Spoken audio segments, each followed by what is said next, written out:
So there are two elements when I think about what EQ means to me, right? The first side is you and your ability to manage or understand and manage yourself, right? But the second side is always the more tricky one. It's to manage other people as well, right? So when I think about EQ, for me, it's managing and understanding, or understanding and managing, whichever way you want to put it, yourself while you manage others through either turbulence, challenges, situations. It's kind of like a bridge between intellect and humanity, right? Because you can have all the hard skills and hard assets, but you ultimately have to do business, relate with, inspire, manage people. It's the balancing act of trying to juggle the ebbs and flows of your emotional intelligence while also trying to be empathetic with others, right? So think of resilience, think of self-awareness, think of adaptability. All those three things, I think, need to interact to really have a clear understanding of EQ. 100%. I like to think of everything in life as a scale. The old saying is that everything in life is a bell curve. Most people are concentrated in the center, and then you have extremes. I do believe we all have it. It's like a muscle. You have to train it. You have to develop it. I think because I've always had a sort of feedback, even all through like high school, college, whatever, about being like a people person and a mediator. I'm one of 11 siblings, right? And being in the middle requires a lot of negotiation, right? Dealing with different personalities. And because of that skill, which I was fortunate to develop in my family context, that certainly makes me a better than average consultant.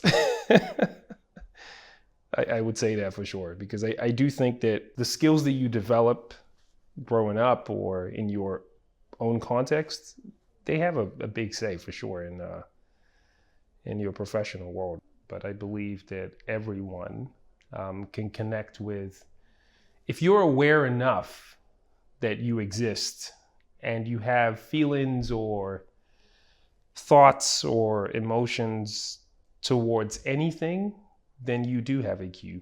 Even if you're a narcissist, you just haven't connected with the depth of it yet, is my view.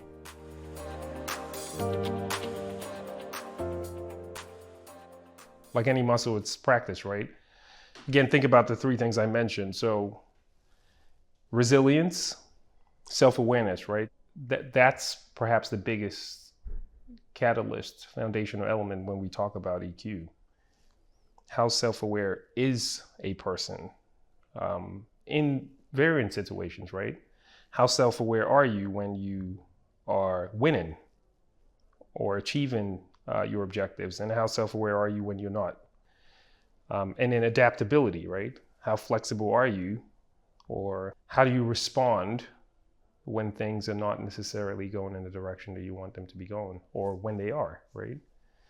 I do think it's something that we all have. I think it's something that we all need to work on and towards. But I believe self-awareness, adaptability, and resilience are critical to achieving that.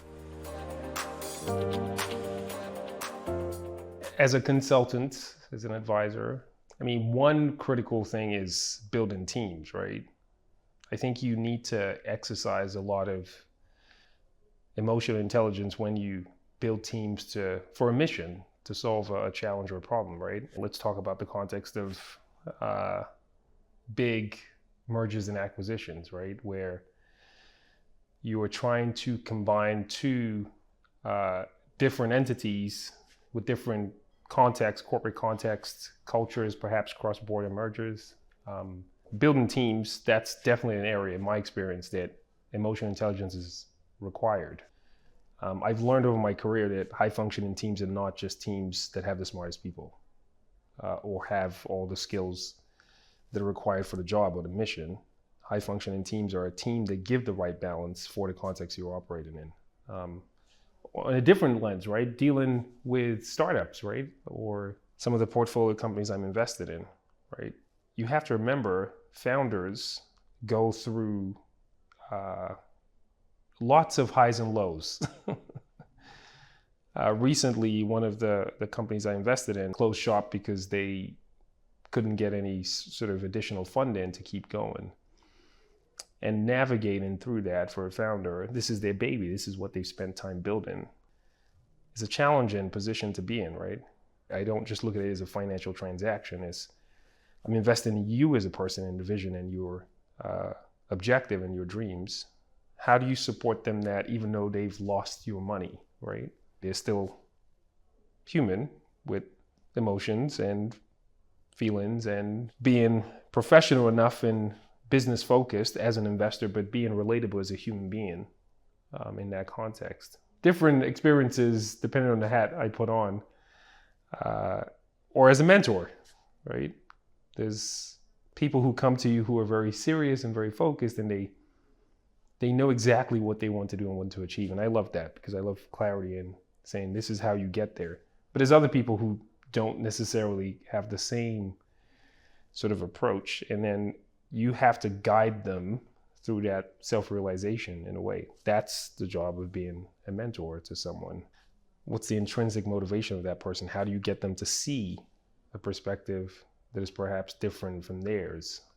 How do you inspire them, right? Without necessarily taking a top-down approach.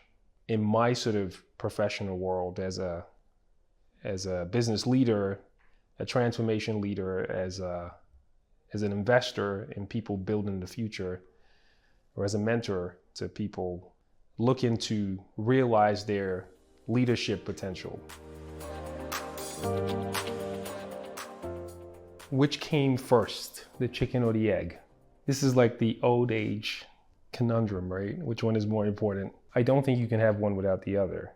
I think they're just as important, but I think intellectual skill, capacity, which is what IQ is, ultimately, it's hard skills. I'm good at negotiating. I'm great at strategic thinking. I'm great at problem solving, right? They are needed. But if you don't connect with feedback, empathy, resilience, self-reflection, I think you will struggle to build anything sustainable. So they're both as important as each other, but I do think that the best leaders definitely excel in EQ. First one, I would say proactive listening. You should be a good listener. Train yourself to listen. I think it comes naturally to more some people than others. I'm quite fortunate it comes a bit more naturally to me, but I do think you can be more proactive and listen. Be open to feedback. Seek feedback all the time. I think anyone who isn't open to feedback, I always worry about them because it means you have it all figured out, and I don't think anybody does. So, number 3, listen to respond, not to react. It's easy to just get into a sort of defensive, I'm just going to react because this is how I feel. But actually, listen intently and think about what you're trying to say and respond. An effective measure. What I can say without a shadow of a doubt is it's impossible in today's world. Like completely impossible to lead without some level of emotional intelligence.